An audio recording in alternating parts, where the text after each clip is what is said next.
Hello, hello, hello, hello. Can everybody hear me? Hope so. Say something if you can't. Welcome to Wednesday, bitch.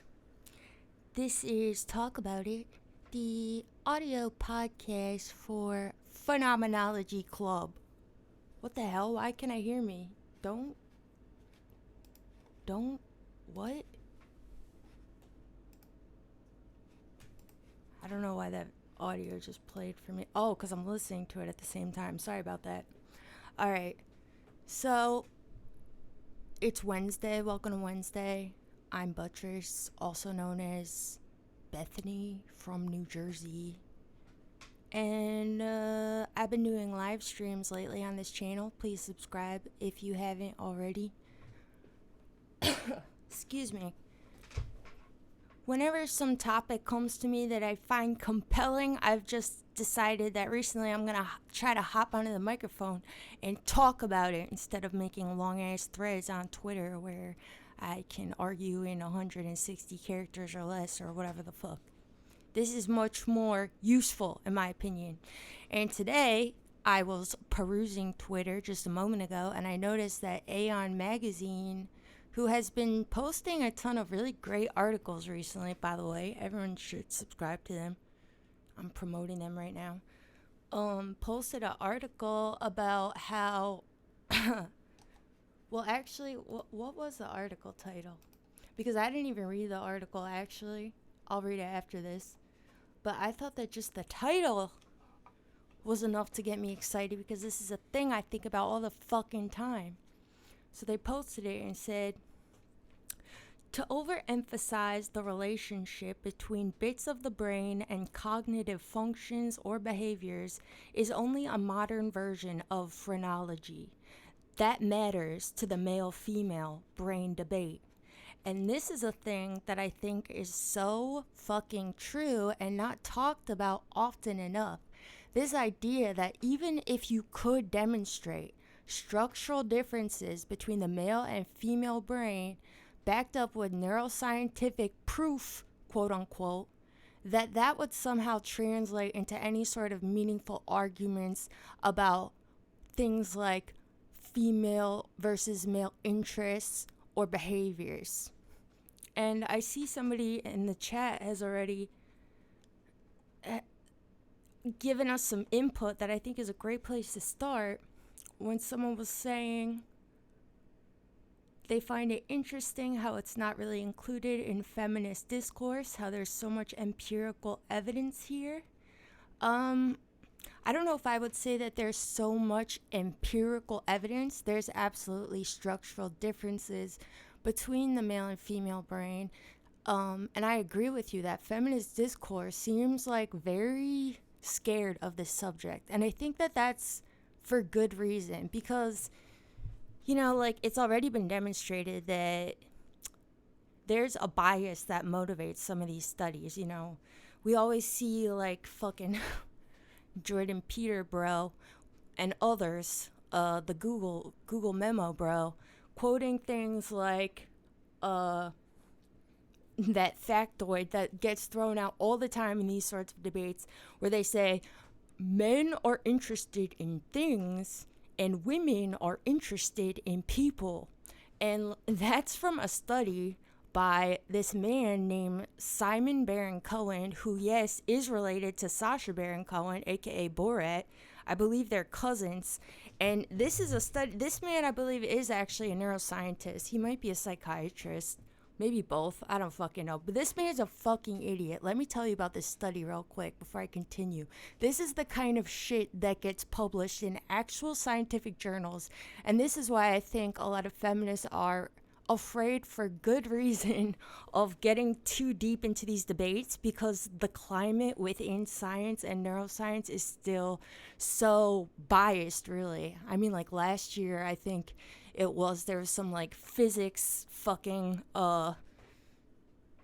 panel where like one of the leading physicists or something like was just like out here like saying that women he was basically like repeating these kinds of bullshit arguments that come from these kinds of studies that I'm about to tell you about. So this study that is the reason we see Jordan Peter bros out here quoting this factoid that men are more interested in things. I've told this on Twitter a lot already, but I'm going to tell it again. Is based on a study that was done on 1 day old infants. 1 day old, okay? So, like, first of all, what? These infants have only been in the world for like 24 hours. And he takes these infants, these male and female infants, and he has the researchers hold them. And he notices that the female infants hold the gaze of the researchers that are holding them longer than the men do. The male babies, 24-hour-old babies. Okay, so he uses this. Just this, the fact that the female babies stare at faces longer as the basis, the proof for this fucking argument that gets quoted left and right now all the fucking time off this bunk-ass study, which the scientific community has, like, largely rejected. I mean, like, there's articles, look it up, about how, you know, all these different scientists basically explaining why it's just some pseudoscientific garbage.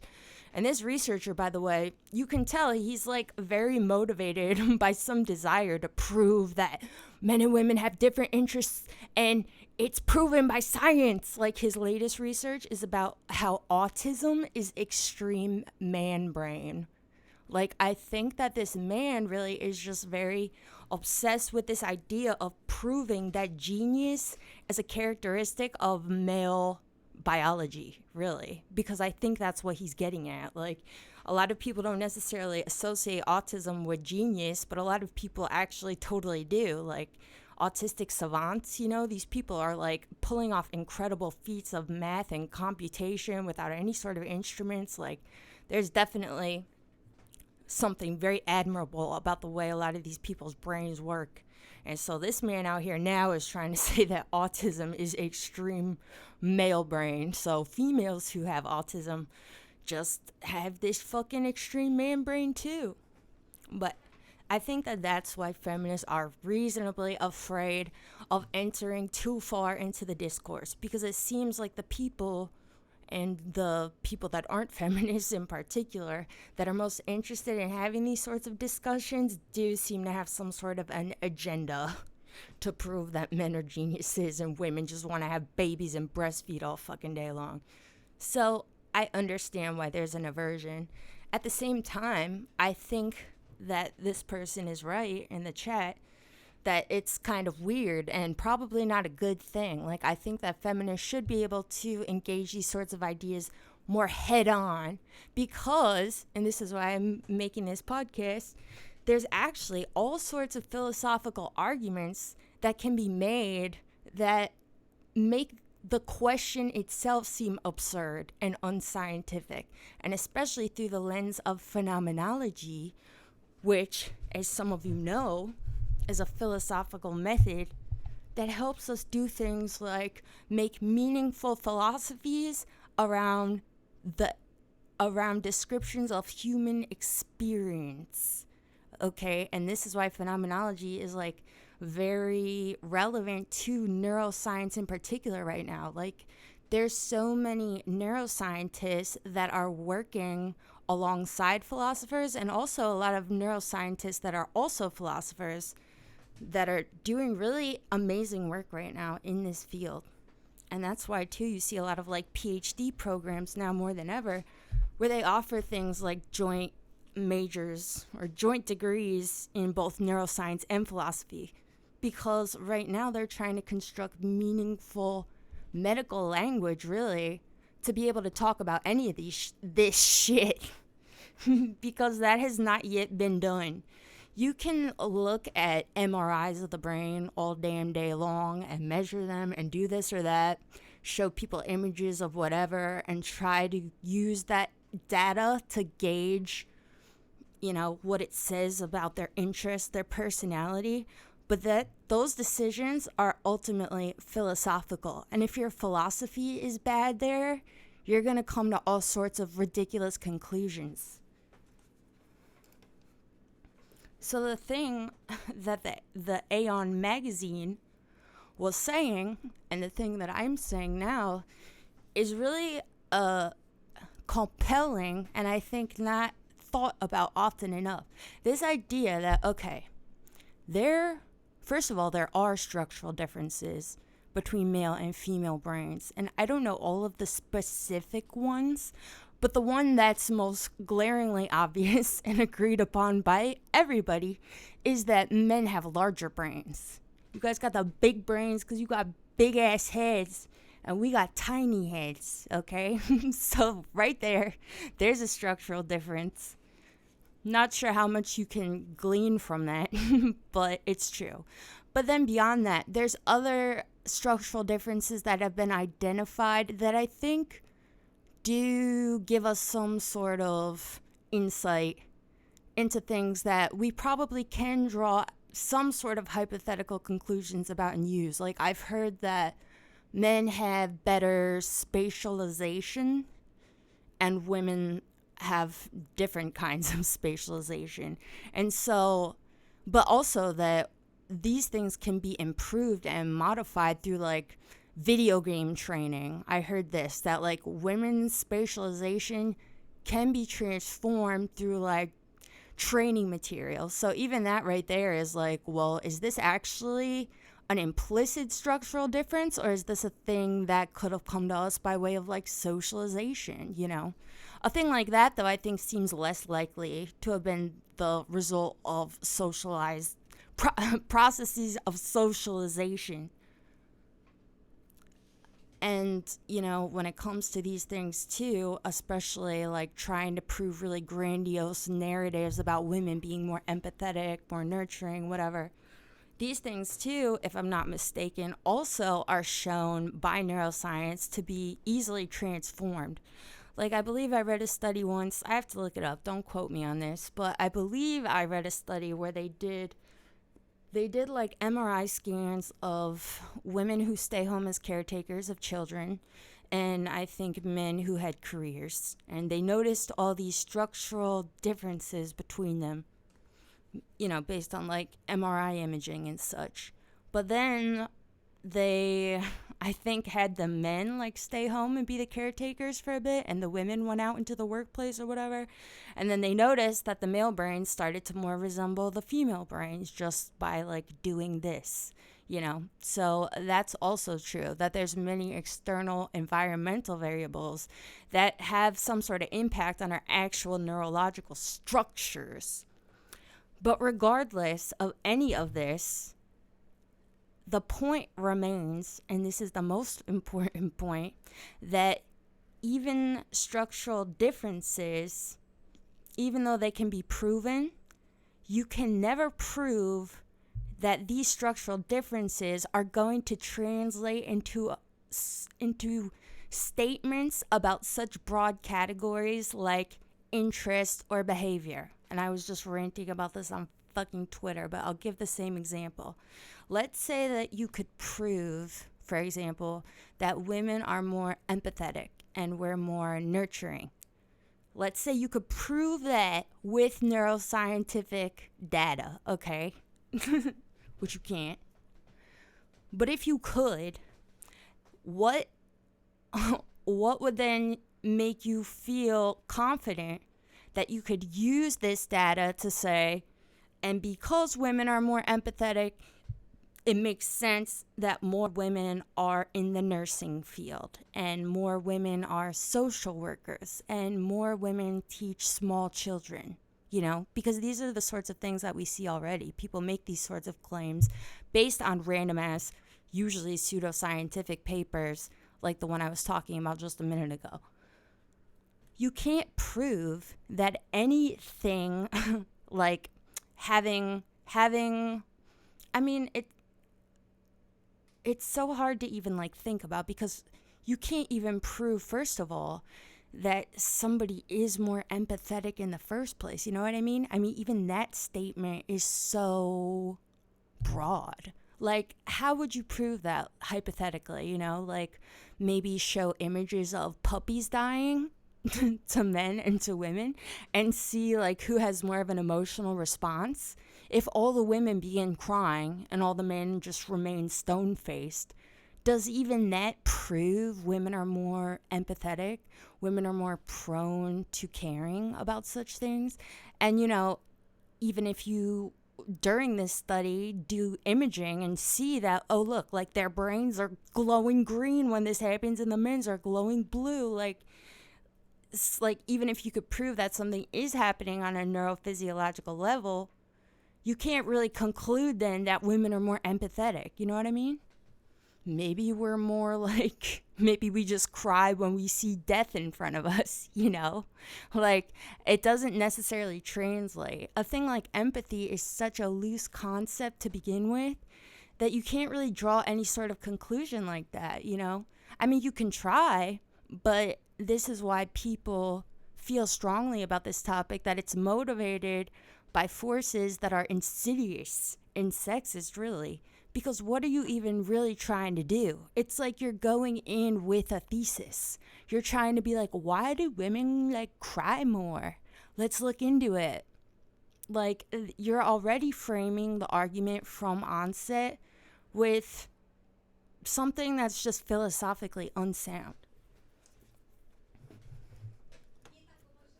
Sorry, I'm reading these chats real quick. If men and women have identical brains, wouldn't that just eventually reinforce the idea that most men are willfully sociopathic bags of garbage at a deep, deep level? Okay. Don't say that, person. Men are not sociopathic bags of garbage, either willingly or unwillingly. Men are great people and we love men, okay? I don't think that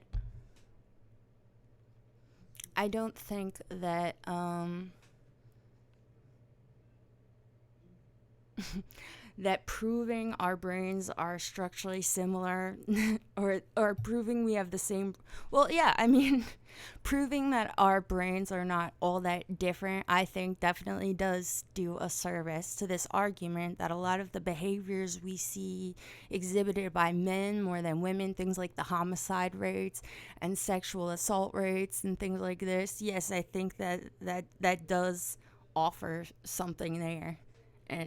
And will help us come up with more useful, meaningful solutions to addressing this disparity. And I think a lot of the neurosexist narratives that do exist are in many ways informed by this too, that people want to prove that our differences that have become manifest in society are not founded on nothing, that they're founded on biology. And I think in many ways they are founded on biology, but not in the realm of interest, like people try to use neuroscience to prove a thing like women are more nurturing, they're more empathetic, they're more hardwired for things like socializing and caregiving, and that's why they are the primary caretakers. But I think that's such that's what am I trying to say? That's a premature conclusion. And not only is it a premature conclusion, it's sort of ridiculous because there's all sorts of other reasons that have been offered up by feminists in particular to counteract this, Like, okay, if we're the ones literally holding the babies, if we're the ones that the babies gestate inside of and then they come out of us and then we breastfeed them, I think because of all of these very real facts of biology, it makes sense that we've been pushed into this domestic role because it's easy, Nature follows the path of less resistance, right? So do pretty much all actions. So if I'm the one that's already the one shouldering the burden of this reproductive process, I think it seems natural that women slid into this role. And that men ultimately built civilization without our input because we're in the home breastfeeding the babies and the men are out there fucking plowing the field and killing the saber-toothed tigers and doing what the fuck ever and building stuff. So, they didn't think back then, maybe we should call up our bitches at home breastfeeding and ask them what they think about this stuff. All of these things I think are natural. But society and civilization in many ways counteracts nature, right? I mean, we built society and civilization to protect us from natural hierarchies. That's the fucking point. None of us are equal in nature. We're all vulnerable to varying degrees, you know? I would rather deal with being vulnerable in a society than being vulnerable in nature. Because in nature, I'm fucked, right? And a lot of us are fucked, whether male or female. Like, you're a super fucking skinny dude, you're fucked out there too. Like, there can only be one champion. We're all incredibly vulnerable in nature to varying degrees, and without a civilization that we build, an artificially constructed thing made with the purpose of counteracting natural hierarchies, then yeah, we're fucked. So to say that a thing is natural or naturally created doesn't mean that we shouldn't change it because this is what civilization exists to do, to change nature in ways that make us all have more equal footing. True equality is, you know, again, a concept that is too broad to ever even necessarily prove has been achieved or can be achieved.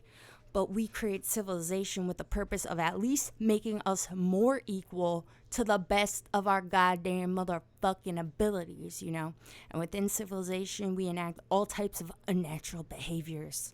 A thing like consciously not reproducing and choosing to adopt instead. That is like one of the most unnatural behaviors. I mean, other species adopt outside of their own species even. We see it in rare instances. But they don't necessarily forego their own reproduction processes to adopt instead. You know what I'm saying? So we do all types of unnatural shit. So that's another thing to combat here. But I'm really interested in this idea, and I think that a deeper philosophical understanding of this idea will take us to really meaningful conclusions and help us navigate things like structural differences between the male and female brain in very useful ways, you know? But again, this is the key concept that I think people should really think about because it's really fun. That no structural difference can ever be translated meaningfully into a thing like interest, and nor should you even try, you know? First of all, interests and behaviors, even aside from things like having a twitch in your fucking eye, are pretty much outside the realm of scientific language, period. And this is why I think psychiatry, for example, is considered a medical field, but people also approach it with great skepticism because psychiatry tries to do exactly this. Take things that might seem clinically or scientifically meaningful, all sorts of data sets, and then random people do their best at trying to use philosophy essentially to translate this into some meaningful statement about the outside world, you know? And they do this in ways that I think are incredibly damaging. Like, for one, this narrative that we have, we see a lot of people I know that are on antidepressants say things like, I just have a chemical imbalance and, you know, it needs to be corrected. That's why I'm on X or Y medication. And I don't think that there's anything wrong with being on a medication. Like, I self-medicate every damn day, bitch. But to frame it this way to yourself because scientists, people with fucking PhDs, are telling you to frame it this way, that's so wrong. There's never been a chemical imbalance proven to exist in anybody. There's never been any mental illness proven to exist, period. And of course, I think it does exist, especially things like, you know, schizoaffective disorders and autism and whatever. I'm not trying to make the argument that none of these things exist, only that I think psychiatry as an institution has gone to really dangerous places and done a lot of harm to people because their philosophy is inadequate. And really, it just depends what psychiatrist is speaking, whether or not you're going to hear something that's not total fucking garbage. like the chemical imbalance thing. When psychiatrists say people have a chemical imbalance, this has never been proven. What they're actually saying is that certain medications that up your serotonin production make people feel better. Like, no shit, motherfucker. We know serotonin makes people feel good. So, of course, if you have some sort of medication that increases serotonin production, people are going to feel better, especially people that are depressed, you know? But don't tell them that they have a chemical imbalance. That's so fucked up. And this is supposed to be a thing that improves mental health? You're fucking lying to them.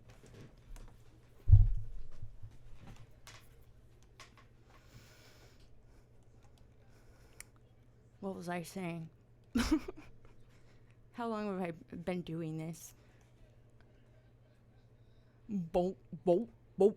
I don't know. I can't see. Fuck it. Why can't I see? Where's my time? That's trash. Oh, 25 minutes. What was I saying? Does anyone have something to say? I'm like in a weird place right now, trying to wake up. Give me something to respond to.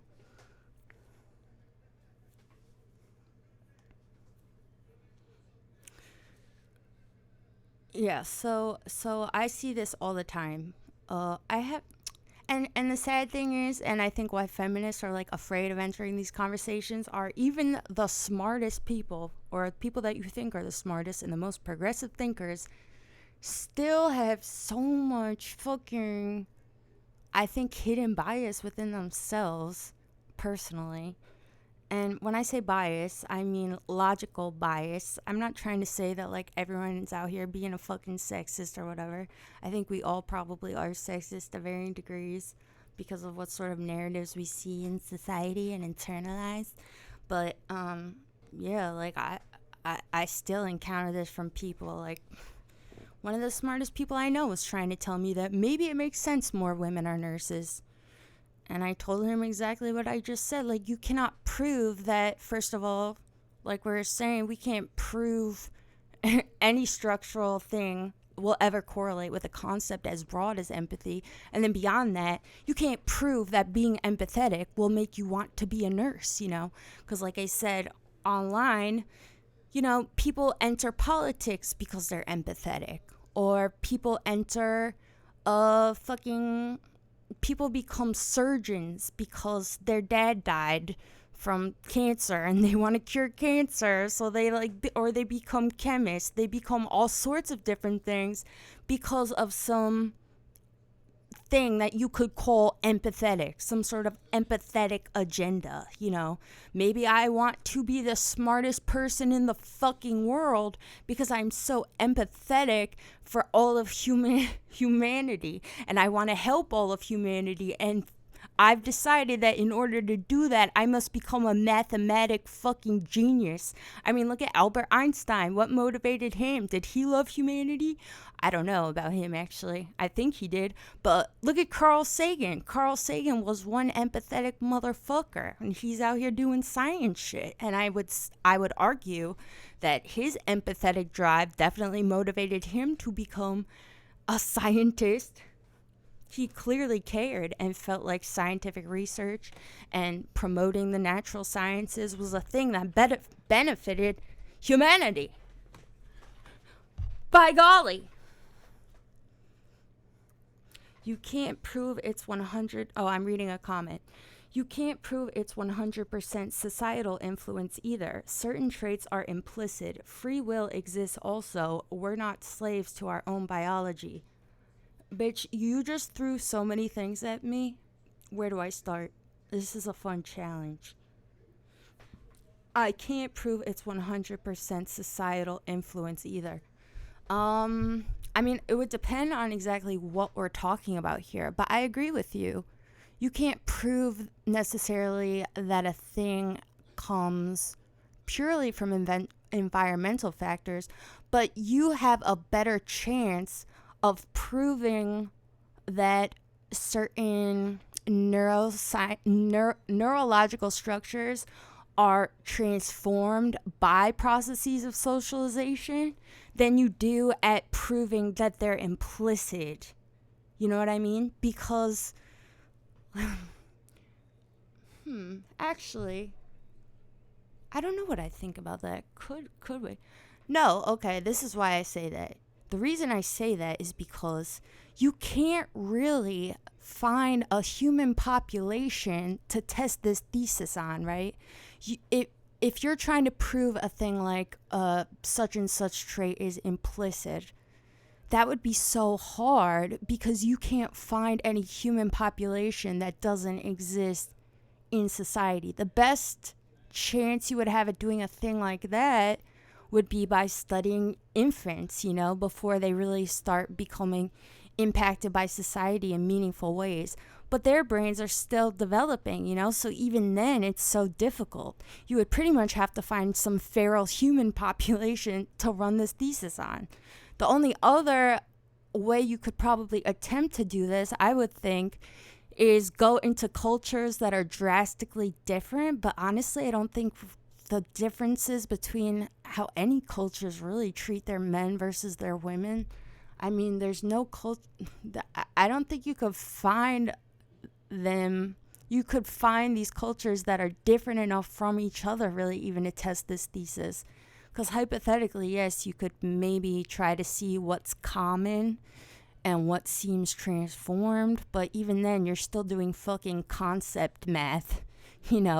That's really difficult. But I think you stand a better chance at proving things like socialization affects your neurological structures because you have a control, you have people that are at baseline socialized.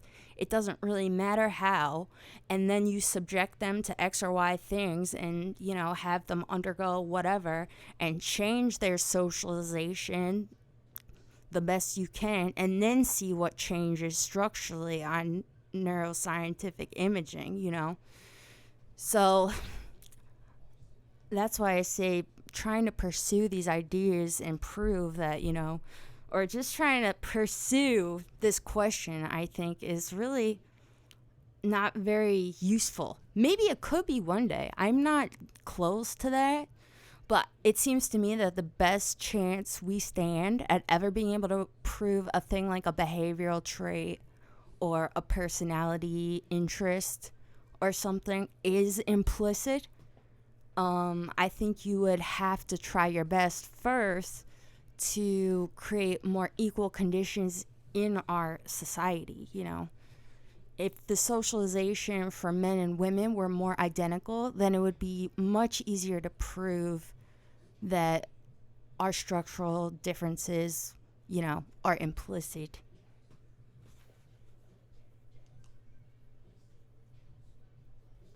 Reading comments.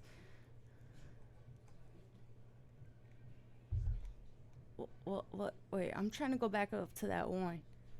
Damn, y'all were talking. Because you said something about free will. And I don't think that free will even needs to come up in this argument, personally. I don't think that anything about free will arguments can really be made here. Or needs to be. Free will is a whole fucking other thing. I don't know if you're speaking to me or to someone else, but somebody just said, it seems like you inherently value male traits as superior. And if that's for me or anyone else, it doesn't matter because I want to respond to it either way. I absolutely do think that what has been come to be described as male or masculine traits are superior. I think that the whole concept of masculinity versus femininity is in itself a patriarchal construct. What are masculine traits? Strength, courage, innovation, genius, the ability to be neutral in the face of really emotional circumstances. Stoicism, for sure. And then what are women's? Being more docile, being intellectually inferior, being more domestic, being more vain, really, being concerned more with socialization. These are not things that I value personally, but I think it goes beyond that. I think it seems to me that what we call femininity is in itself just a patriarchal construction, you know? It defines women completely through this lens where they're basically assigned all the less desirable traits. And in this way, what's called women is or feminine is basically just like everything that's bad, everything that men should not be or would want to be. You know what I mean? So it's not that I think masculine traits are superior and therefore women should try to be more like men or anything. I think that we all have what you would be called masculine traits, and men just were like, no, we're masculine. And if you act like this, you're a tomboy or you're gender non-conforming or what have you. You know, like, why are all the things that are, why is it like seen as weird when like women just do nothing? You know, it's like you're called like masculine. Like myself, like people always assume I'm like a lesbian. Even though I'm 100% heterosexual. Boys, what's up? No, I'm half gay. No, I'm not. But, you know, I don't really feel like I don't wear a shirt that says I'm a fucking lesbian. Like, I just don't wear makeup. And I like to talk about bullshit, you know. These things are seen as masculine, and I feel like that's really fucked up because I'm absolutely not masculine. I am 100% feminine. Everything that I do is feminine as fuck because I'm female, so here we are. Here we fucking are.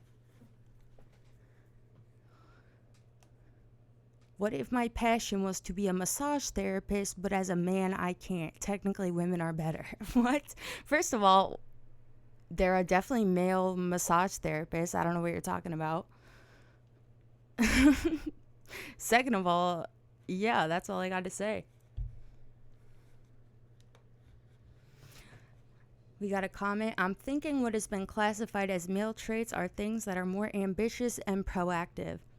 Absolutely. This is what I'm saying. I think that, you know, we're sort of stuck in a mode right now too. Not to get too deep into feminism because I want to say that for another day. But I think that a lot of what defines this current wave of feminism, which personally I don't even call feminism, it's not feminism. And it's not feminism to me because essentially everything we're trying to do right now in feminist quote unquote discourse is basically reframe patriarchy in ways that make it less painful to us as women, you know. So we try to like reframe things like our endless sexual exploitation as like, well, we just got to be sex positive, you know, or we got to be body positive. And we gotta exploit all bodies, you know? Like, oh, you don't think fat girls are hot? You better fetishize fat girls too. Oh, you don't like freckles? You better fetishize girls with freckles too. You don't like red pubic hair? Like, you could fuck all these bitches. Fuck them all. Like, everything is just like reframing of terrible reality into ways that make it sound nicer. And I think that's very true right now when you think of things like femininity. I see a lot of people like try to say like, oh, femininity is just underappreciated. Like, there's all these takes about like astrology and stuff and other things that have been come to be called female coded interests, you know. People would be like, oh, people who hate on astrology just are sexist and it's misogynistic, and hating on female things like being nurturing and yada yada, and men just need to explore their feminine side and women can explore their masculine side. It's like you're still working within this fucking arbitrary stupid ass divide that you came up with that doesn't even make any fucking sense. We need to abolish these terms completely. There is no femininity, there is no masculinity. Implicitly, these things only exist as social phenomena, and in many ways are very harmful, you know, and I think we need to let them go.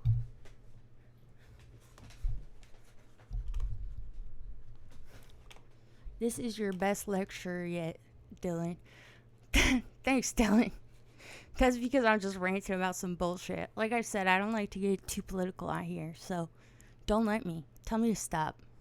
Because This is not what it's about, you know.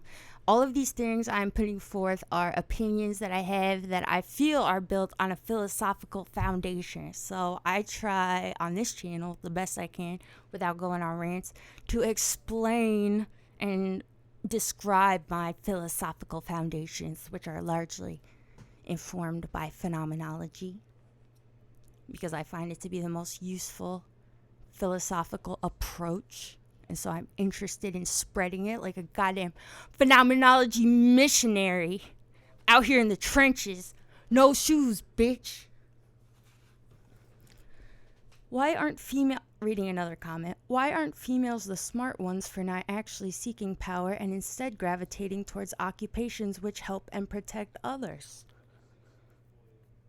I don't think anyone is saying females aren't smart for being interested in, or not being interested in, but doing things like protecting others. But like I said, I think that females are, as a whole, more empathetic and more nurturing and such because we occupy this role.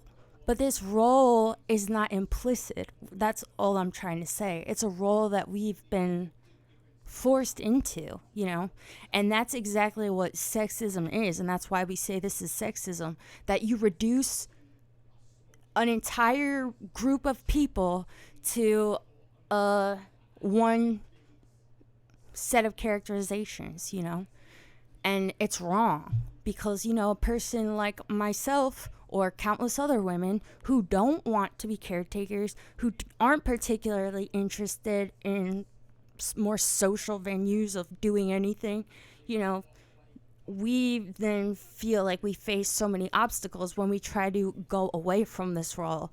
It's not that there's anything wrong about occupying these roles. It's just that the distribution is way fucking off for reasons that are very sexist.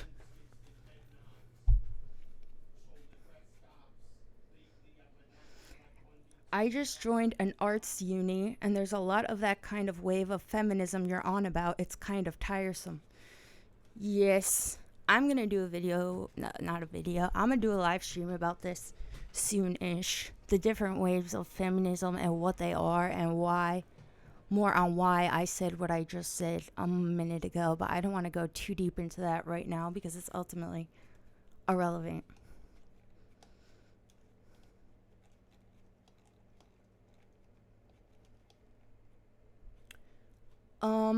All right, this is going on 45 minutes. I think I'll wrap it up unless we got any comments.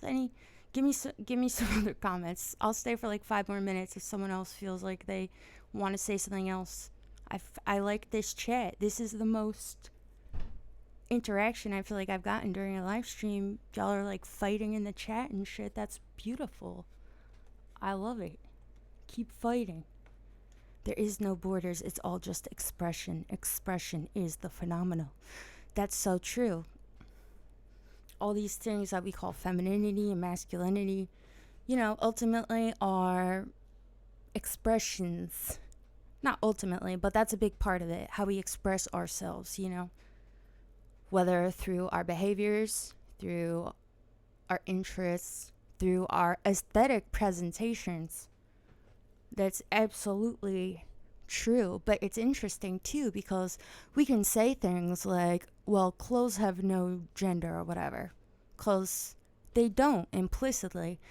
But the thing is, they do, because a lot of these clothes have been constructed within this construct. You know what I'm saying? Like a thing like a sparkly sequin dress that's pink and has like girls rule on it. That's not implicitly a gendered piece of clothing, right? Because it's fabric. This thing has no gender. But I think it would be hard for most people to see it as a thing that is gender neutral, you know? And I think that that was just an explicit example, but the same is true for a lot of like our clothings. You know, it's not that clothing has a gender, but a lot of our specific clothings really are gendered. And that's another thing. Similar to what I was saying when I feel like masculinity just possesses all the good traits and femininity just described like everything that is less valuable, I think the same is true for clothing and for all of the things that we gender are artificial objects. Like, look at the news. Look at the when there's a panel with men and women. All the men are in suits, you know, they're wearing these sort of uniform outfits. They're crisp and fucking pristine looking with broad shoulders. They look powerful. And then we see the women. You got bright, colorful clothes with flowers on it, and they're wearing like pearls and like pink lipstick and stuff. Like, personally, I feel like a lot of how clothing has come to be gendered and shit is just in a way that like basically infantilizes women and makes us look like a bunch of fucking clowns, you know. And I think that you can try your hardest to see people for what they are past their expression, but you're still going to have a hard time because a lot of the way that we perceive this phenomenon works on a level that is not directly accessible to us, you know? I don't think people sit and think about this like, oh, that woman looks stupid. Why is she dressed like a fucking clown? But I think that you do internalize this sort of visual phenomena in all sorts of different ways that you might not even be consciously aware of. Like Rachel Maddow, I think, is a great example to hold as an example of a woman who appears, she dresses and wears her hair and such in ways that are closer to what is described as masculine. And you see also that in real life, I feel like she has gained the respect of her peers and everybody else in a more serious way than I think a lot of other female newscasters and journalists. And I'm not saying that that's right and like, oh, well, we just all need to present as more masculine. But I think that we definitely should pay serious mind to this idea that femininity is not underappreciated. I think it is a harmful construct in many ways. And I think it's kind of a bad thing. Like, I feel like what's called masculine is just like being a normal fucking person. And what's called feminine is like dressing up like a fucking peacock and like breastfeeding a bunch of fucking kids all day. Like, that's just my opinion. I'm sorry.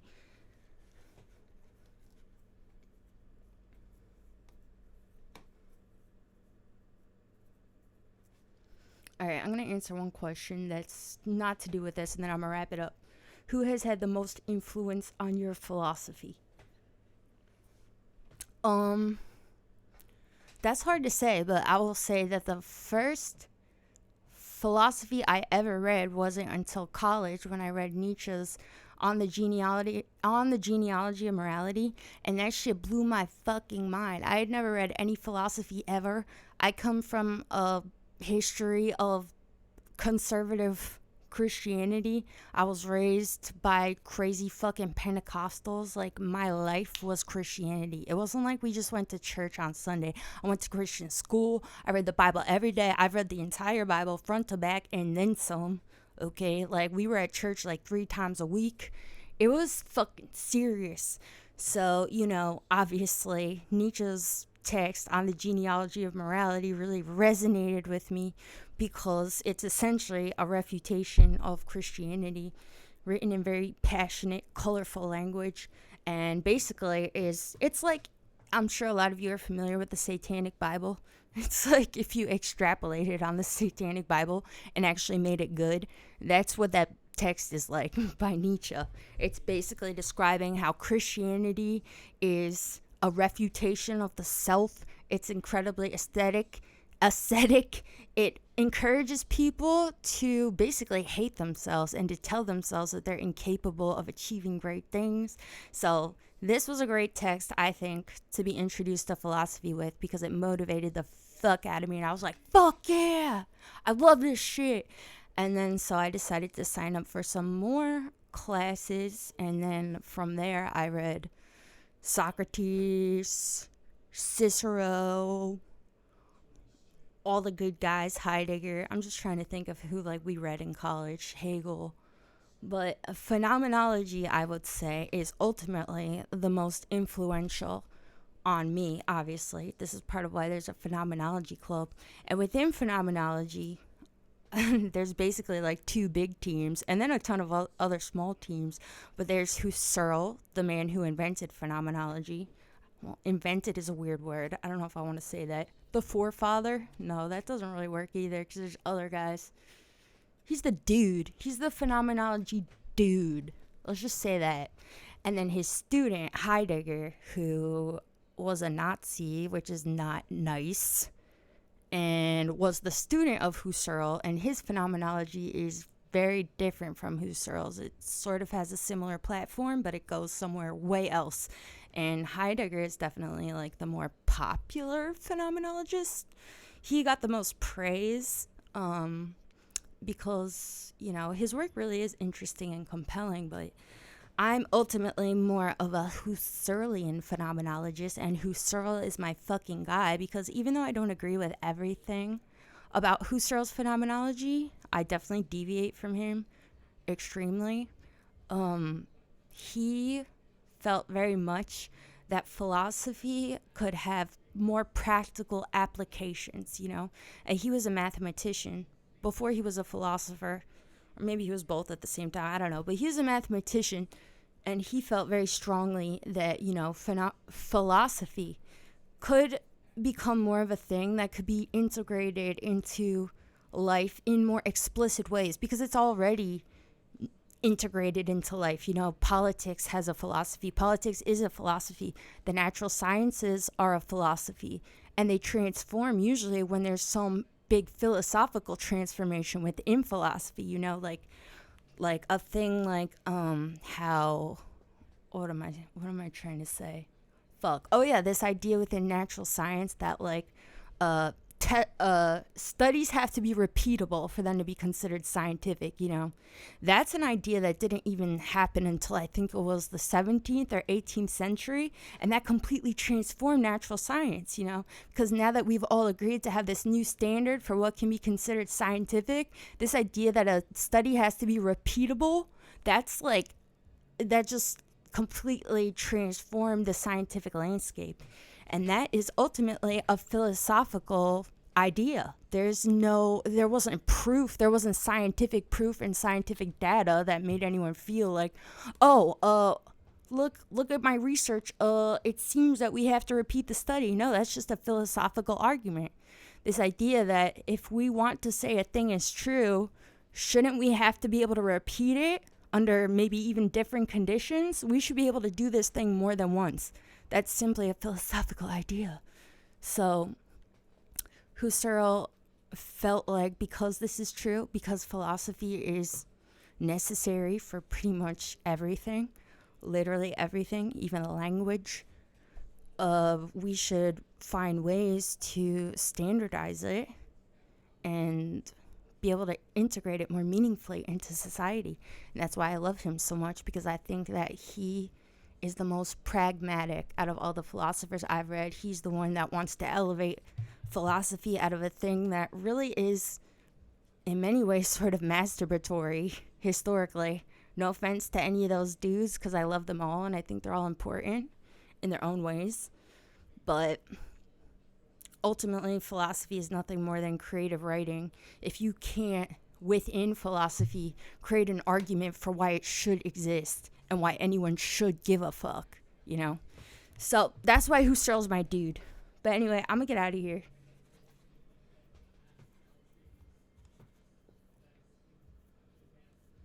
I think I've said enough. Thank you for listening.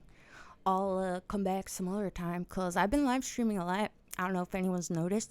I live streamed yesterday. Go check that out if you haven't. And then like a week before, I'm really into this new format. I'm just gonna rant on here, I think, instead of other places, cause feels good, bruh. Feels good. So make sure you like and subscribe. Maybe leave a comment. I don't know. Love you. Have a great fucking day.